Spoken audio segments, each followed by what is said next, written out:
to kuma ga alakin ka jatinya fi waini kije lam san lokali juman jatinya kuntum mi jatinya ka Allah gati wa ma khalaqina samawat wa ma kam muntaga wal arda aro nyi jatinya ma taga wa ma aro be jatinya baina wa ga kamuno nyi na la ina sangaro jatinya barike ma nyino aro ko data abani ko tan ani de ati wa ma khalaqina nunu ngoro woni jomo sekarang kata beri berasis aja Idris anda mana kau rikia kali wena tuatan ati waihi lekene khulina ogati di mana ikamali kanuna asjudu akun najunni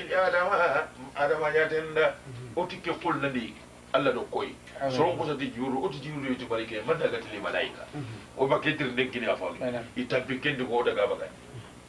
tike dingira ja tanga nante Allah ti fa qala awal ani yatiya tawa aw kariya khalata tinataina allati kamundo jin daga daga ada mata daga ada fa nda bugan danke jin daga na taga fanga mun da malaika lu ja tanga nge kamu ja tindi jujudi Allah do kaydi kamu kino nyeke kullu hayno nyeke malika num bara bantande kamu ke hijana ko nyi nyange biye ana ko sibu to ko maga yo haketa o daga gadde ati o ma ina asama nkella o kuma kamu ngetaga wala arda aro nyinga o mare o mataga o ma aro be jatinga bainahuma aga kamu no nyendaga illa bil haqi aga de to kunjati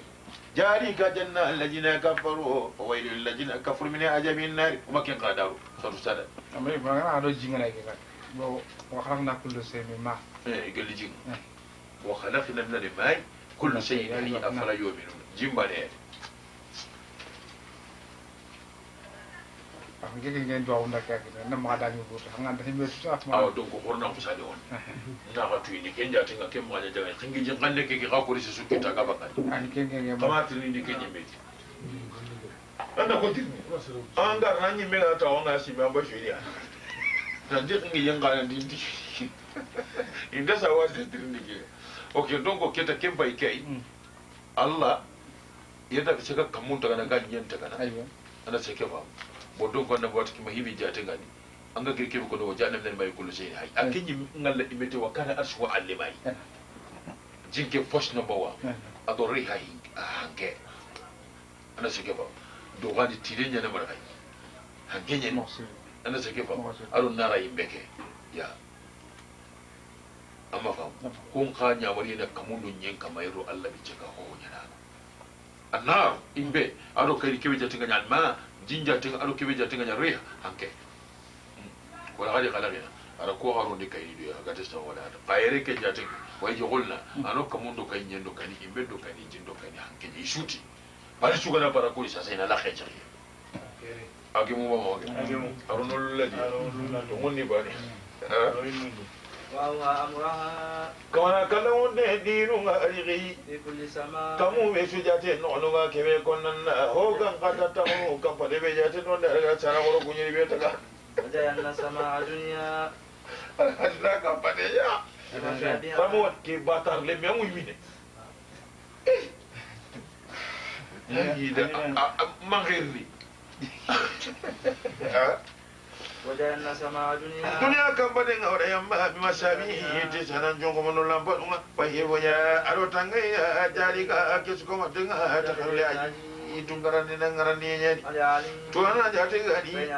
gelaran banna badda boy awran gedan ni ajatu kunda ka gongo saira songondo kallenga misla saira qad ko ari gango jongo ne kalleme wasa wara do samura gango nyatenga bireke me jatenga awara yifarungariya gelni kan ebange aro gelni ya ebange najuma o batu akata Allah bane bane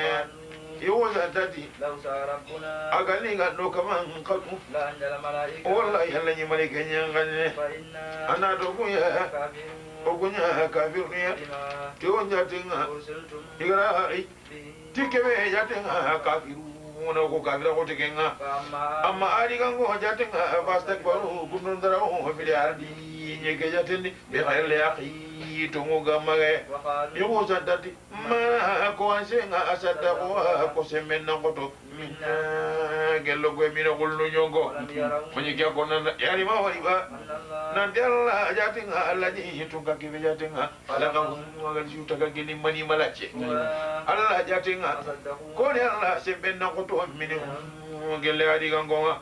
adi gango jatinga yajalu iga ko ngene bi ayatina to enu jatinga amara ko no ganyo ko nyongo landi konko to ko sembe no ara hankenya bomborde en akhi ali ma jay geran de Allah tabare nyan gendo jindo kani benya kamma an ka sarrande do an ka Allah ko tenga fi ayat ko to no on nahasat inoni dogani kay ki asada matina asati iga hawje ti mutatabiyat tannan magati ko to no ko to wurin dalla ma iqannasi arabi khane ila tray mo mo ulile mo gonde o ka kebe ko nane ibana nuwati ani wo biya ayame ko to ni na asha ko to ku jate mera ba ngami eje akita alhamdulillah no di mat ya tafsir ni ko be khakare fi ayya ko to no onni na hasati ko to no ni do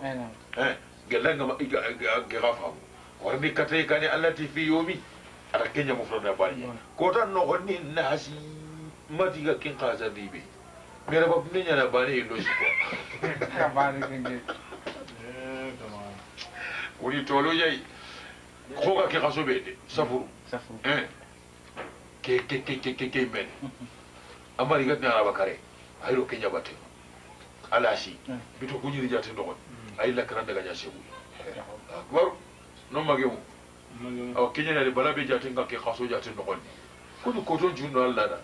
kay ga danke mama urji ko tabe ke petan ke ko talimi aw kinga ko ke kaso al bala kamo sikilo tanu be al bala kenya na dika ko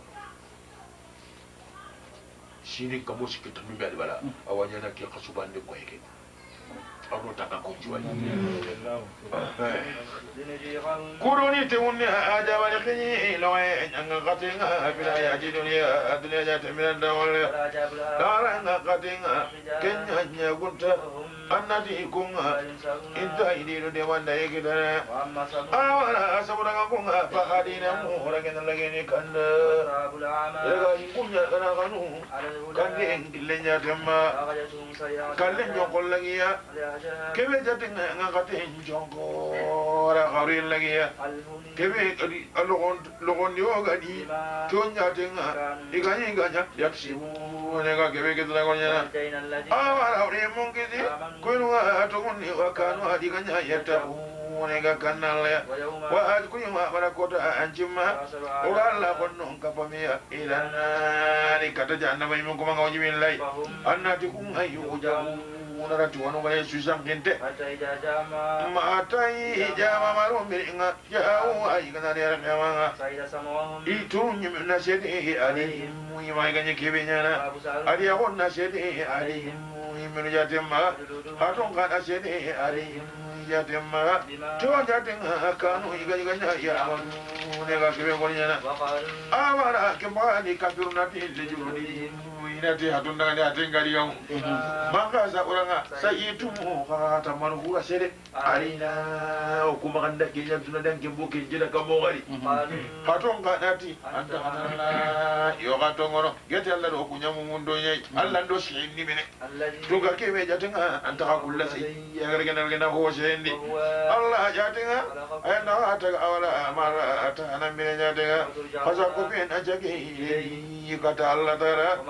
وما روي جاتنا كنتم غكنا تستترون غاكيو غنينا لغنا سدوريا أن يسيانا سمكون انت غطرون تسيدنا عليكم غطرون تسيد غواتكنا خيرون تسيدني عليكم غواتكين غوليا خاطرون غندا بكنا جيري عليكم انت تويتنا دغالا كبيج دوري خاغندنا أجنتم خلاص ما با لن الله أتنا لأنا وكثيرا لن تهوغا يدو قلون جاتنا تعملون naga kebe gonya ken kai to munye Hara kesu ko madenga jannukum khasimara impa yalla ji simara kewe jatinga janantum hara kewe simma rabbikum tiga kawanya tinga kawana kalam den da halakina wa war hawza ta illa karina lagati imdina qasu gele perda non takin damuya awara geli gana munyi hasra jana wa imbenga maswa kinya ta ono yetinga lakum ko mujatina munyi ndamanina geli gana jaki mu fama wanati kumanya min alwata ina geli jagi mujatinga wa khayadna qurana sonalle mujatinga da kenya chindi lahum kafirun jatinna ara on ge jamba kafirun jatinna kebigi kani aro we jatinga agi walle bangi sebe ko so wajib ali ala kenda lenga jabima grupu jatinni khali khalati kebigi ngana ngana nange geli kulli kane geli nungro aro ada bare munjaba anati kunga kanu yukunya kasu ina perano kai takindangu ya amara emontino nya kafaru ya kafaru la tasma'u khamara gamogi ke qurana jatenda wa ali au khakunna ngarra munan qaruna luke ke qurana hangen non ne hakim magamu do kata ko jatenga taqilu na kanyani na kana muhammaduni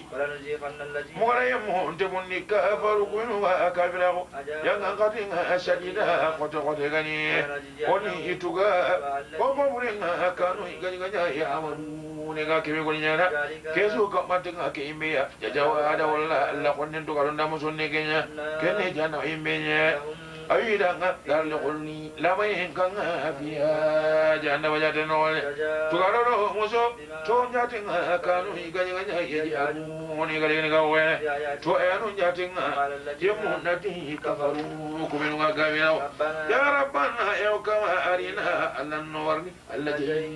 nyamo go miliwi ibuli sa jatinga kebiya asali ko wora ala kabra on ga jo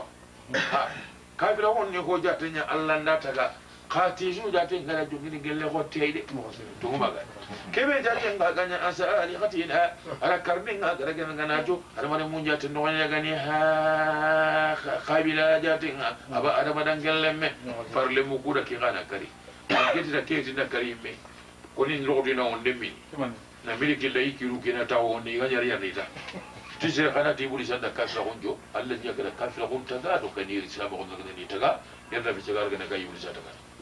oti alhamdulillah arrode ma uga wudi kami manda qur'an ya kami so tabi la to tibuli zabana ndike wallahi tibuli zabana shankon wanda ga wudi kati su gadi ya jongi no woti anni muguti alla nda awa alla kita nan to mugo aljanna asembe te ibul se jaten no gonda no boti ka garay adama bugandi aden woti en qararsa allah yimedi gamini geli sa ko dinga qur'an atiya ya bani adama la yaftinnakum ash-shaytanu kama akhraja abawaykum min al-janna yuli je u sangu ni yere wala jagashi wallahi billahi adallana kubero jatenga osagonni min al-jinni geli jinanu nga ibulisa aro woni me jatenga ya gani ke khabila ajatembe ansha ali qatla أجرنا كرنا نجوبا نجعلهما الله هو الذي خلق الموت والحياة خاتي ولا تقتلوا نفسا التي حرم الله إلا بالحق كوني ديغام يقولوا أنا بايع الله أجيتي أنو سريانا مي نجعلهما ona lagena yuni jaro khabila jatinya tata khidamina otanuku jatengro untigi kamasrini mondo kudi fitinde ganya mdele asfali ne gidi urenga janda mai menno onne khaymo mero jatenga kubero jatenga rabona o kamanga o kenne allah taala sage itilamana lagena farra jallunga gi shigindi malaikatu ngai ankana alaihim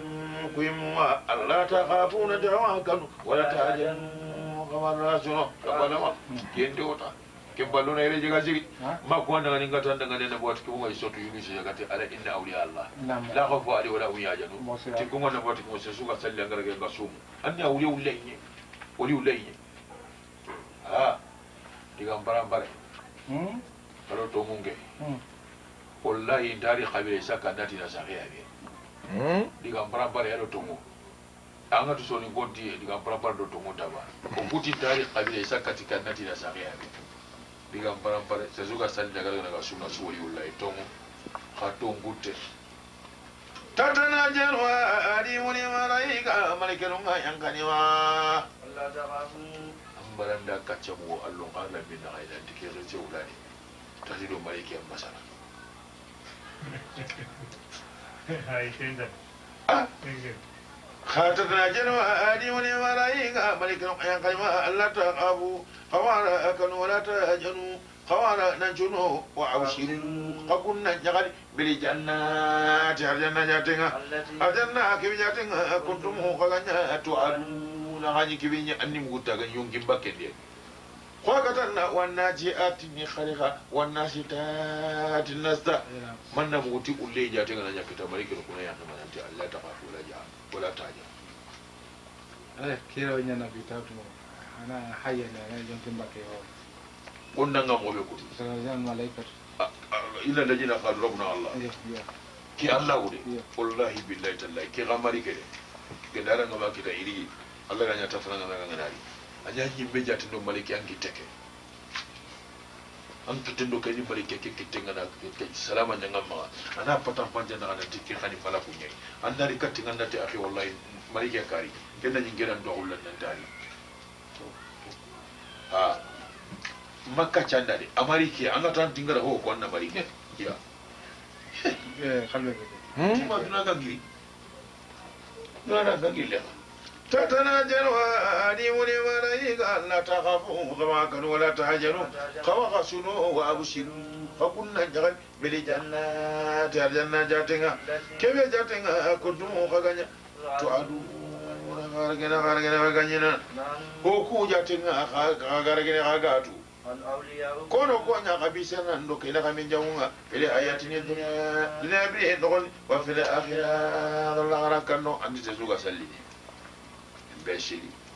maliki no kutina no awliya ko bila ayati dunia angin qabara do maliki amma me kuli fulani kidan daga ni awliya amungo ko giya tan daga fala mamungo mo ya waji be jamu ammi je ke fa mushi yo nahnu awliyaakum fil ayati dunia wa fil akhirah asmi keke dinge wa tatanazzalu alayhi malaikatu keke nya bita ka dai dinge dunana ko keke iyo ay kunda hasariya nan dikalle halle dike yo talla ga yiti ko mon nangul ya khati kebe tatanajalu alayhi malaika alla takhafu wa la tahzanu yo bismillah ko mon ulen ay na ho ga ibake khawran haji wasire ya ga qur'an bani ke wanda kasa Allah ke tanya na kana ngari haji tanya na kana shaka Allah ne billo ya ولكم ما هونجاتنا أنا فيها نيكينو أجنن أني تستي أنفسكم يمكننا كيف منا هم أنا فيها أجنن أني تدعون غارنا كيف غيره مدام بساتنا من قفوري كل غفرنا قلنا الله إن قلنا الله ومن كل من قجاتنا مكشنا كيف شفينا كريما برام برام كان خطأ قل سرين جاتنا da kebe ga fi yalla ikata Allah wana wani kamaire kanan ngiri nan daga wandire munyi ladan de ma niyo ku wande ma italu da to ku da ada wadi disa langare me anga so daga ni kunyi mero tolle mu amma kan baba da anna kini ku mun jate ga kiti kun islami no da wadi disa kile ko europe anna legi sonin kan lemu benu jaten gara gene gano yangita batar lemu iga malaso geli regani kenya gadi alaki kunten do agarni katana boati ke makata belkaldini yaki gato de bushi ni alaki kutebi gato belkaldini khari adi alaki do dawlu bushi keta ka gas sangate ke losni illa hundi mega mo dum ganta khari dawo rodeo na khokuwa kitu taa والله لا إلى الله ها لا إلى الله تقول ممن يدعى أخرني إلى الله الله وأنا مني كم دعوة بوسي لمباي نقول لك أيون ربي دعوة بوسي لمباي وين لكن بعد ما نقول أن غير القلوب أو الغيب وهذا القلوب ما لم يسبق الرسل أصلا كمان كتاب كنا قاعدين ليش علم الدين الله أرى الله تلك ما دين أخرني إليه كته نو kinna sare wai Allah ya ga Allah dina ke don ba an ga khara da ma khir dai Allah ya da khir da yana ta dina na kharanga ne da ke ala ni katala ajati amil ayya saliha na gol jiren gol ayi letini innani gejatin hangar ni zami nyai ko tol mo biya nya ke kurke ko alli karim la kundu hari ya ji roba harin ke kan te dinda kono ke koltonte sakafol da kafali musa ko akhirni kat lay ke daga jinya islami no hajati nyani ante ko ma golli se da wari ay golli se anyi le ko akhil jala batano ke jangere me ke anda jara ngi ngado iro anga bu tay musu bari anja ko sike anjara ngi nyen wona nga jaw walla amani fray na ngara kana ko minu jala batano tan dangere ngorwani angara hudi jori ma kasu jala ngi ijala ngi bay hudi jala ngi bay di